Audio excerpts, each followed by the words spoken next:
Hello everyone, कैसे हैं आप सब। उम्मीद करता हूं बहुत अच्छे से होंगे। और आज फिर आपसे मिलना हुआ एक नए टॉपिक को लेकर। टॉपिक है आज का हमारा chemical composition of the hair. और ज्यादा वक्त को जाया ना करते हुए चलते हैं अपने टॉपिक की तरफ। सो गाइस, आ गए हम अपने टॉपिक की तरफ। टॉपिक है हमारा chemical composition of the hair. So guys, मैं हूं आपका अपना educator professional Ali. Real name मेरा मोहम्मद शाहिद तुर्क है। सो वक्त को ज्यादा जाया ना करते हुए आपसे करता हूं शेयर आज की इंफॉर्मेशन को। तो गाइस, हमारा बाल आखिर किन किन केमिकल से मिलकर बना हुआ है, आज इसके बारे में बात होगी। तो गाइस, मैं आपको एक बात और बताना चाहता हूं। एक नॉर्मल हेयर ड्रेसर और एक प्रोफेशनल हेयर ड्रेसर में जो फर्क होता है वो इस इंफॉर्मेशन का ही होता है कि एक प्रोफेशनल हेयर ड्रेसर के पास अपनी सर्विस और प्रोडक्ट के बारे में एक डीपली नॉलेज होती है, जो कि वो अपने क्लाइंट के साथ शेयर करता है। अपने क्लाइंट को जानना आसान हो जाता है, उसको एक्सप्लेनेशन देनी आसान होती है। मेरा मानना है कि वो प्रोफेशनल हेयर ड्रेसर जिसके पास ये थ्योरिकल नॉलेज होती है, एक नॉर्मल हेयर ड्रेसर के मुकाबले ज्यादा अच्छा पैसा कमाता है। गाइस, चलते हैं मेन टॉपिक की तरफ। हमारा बाल 80% जो बना है वो बना है प्रोटीन नाम के केमिकल से, जिसको हम केराटिन के नाम से जानते हैं। गाइस, हमारे बाल या किसी बर्ड के फेदर या जितने भी ह्यूमन में कोई भी हेयर वगैरह होते हैं वो सब इस केराटिन नाम के केमिकल से ही बनते हैं।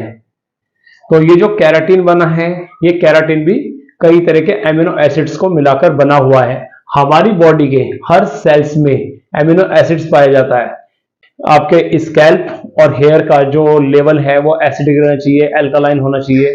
अगर आप इस एसिड के बारे में नहीं जानते या नहीं पता तो आप मेरी पिछली क्लास को देखें, तो आपको है ना पता चल जाएगा। इसीलिए मैं कहता हूं मेरी हर एक क्लास जो भी आप देख रहे हैं, तो एक के बाद एक देखेंगे तो आपको बहुत अच्छे तरीके से समझ में आएगा। तो आपसे बात हो रही थी कि ये जो हमारा हेयर है ये बहुत सारे केमिकल से मिलकर बना हुआ है।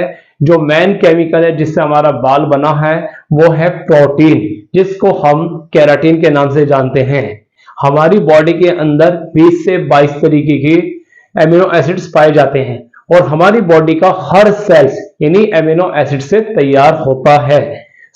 इनके अंदर भी कुछ खास एमिनो एसिड्स हैं जिनकी ज्यादा हमें जानने की या जिनके बारे में पता होना हमारा ज्यादा जरूरी है। वो है सिस्टीन, आर्जिनिन, लाइसिन। सिस्टीन से आपको पता चल गया होगा कि पीछे एक ट्रीटमेंट आया था सिस्टीन के नाम से, क्योंकि सिस्टीन एक मेन एमिनो एसिड होता है जो हमारे बालों की स्ट्रेंथ के लिए होता है, इसलिए उसका एक ट्रीटमेंट आया था सिस्टीन नाम से। परसेंटेज के हिसाब से अगर हम देखें तो 80% बाल हमारा केराटिन से बना है, यानी कि प्रोटीन से, जिसको हम केराटिन के नाम से जानते हैं।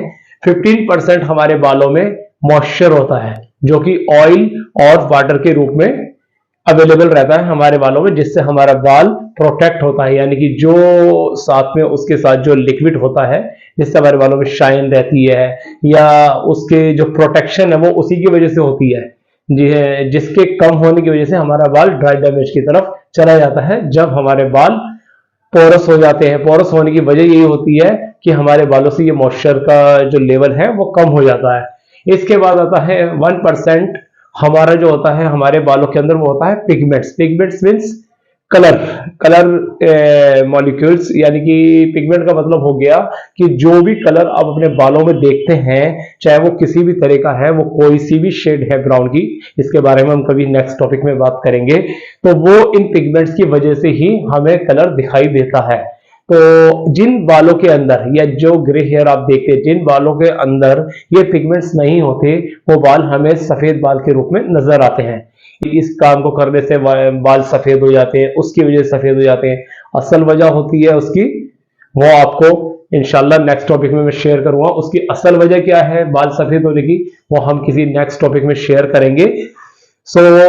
अब बचे हमारे 4%, वो होते हैं हमारे बालों में मिनरल्स एंड विटामिन, जिसको अगर मैं आपको बताऊं तो वो है carbon, oxygen, nitrogen, hydrogen and sulphur.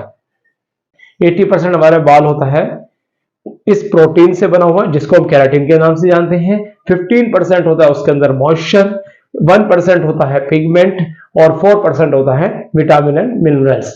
So guys ये थी इंफॉर्मेशन आपसे आज इस टॉपिक के रिलेटेड जो थी chemical composition of the hair.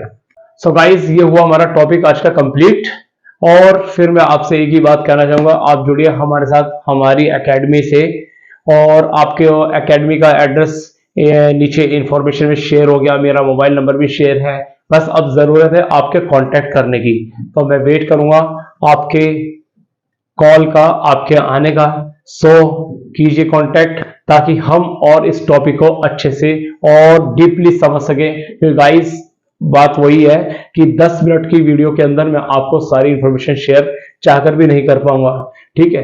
तो ये सब चीजें एक जब क्लासेस चलती हैं पूरी, जिसके अंदर एक हमारा पूरा लेक्चर का पीरियड्स होता है, या जैसे भी इसका एक शेड्यूल बनता है, तब ही जाके ज्यादा अच्छे से समझ में आता है। सो गाइस दीजिए मुझे इजाजत।